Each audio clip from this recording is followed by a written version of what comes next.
There are fresh calls to stop putting 17-year-olds in adult jails in Queensland. Security footage has emerged of a teenager in a Brisbane prison handcuffed and forced to wear protective headgear. Advocacy groups say enough is enough.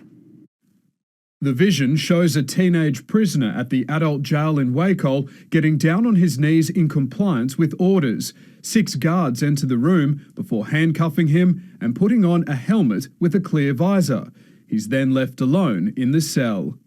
He was told by the prison officers that he was being restrained as a form of punishment, that is to chastise him for his earlier behaviour in yelling out through the door and pressing the intercom button. It happened in 2013. At the time, the 17-year-old was on remand.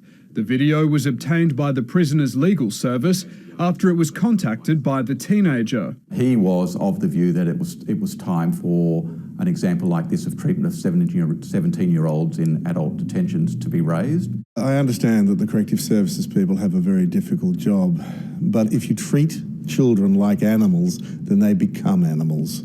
In a series of incident reports, the guards said the prisoner had been abusive. A review soon after found they didn't use excessive force.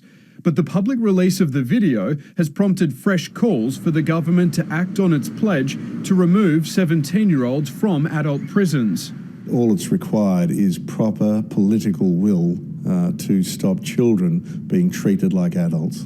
We've got to get this right. As the Premier said, it has been 24 years and no other government of any persuasion has even sought to tackle this issue. We do want to tackle it. The challenge for the government now is deciding where to put 17-year-olds.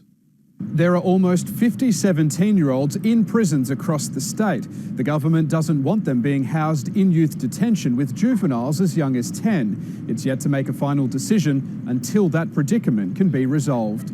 Josh Bavis, ABC News, Brisbane.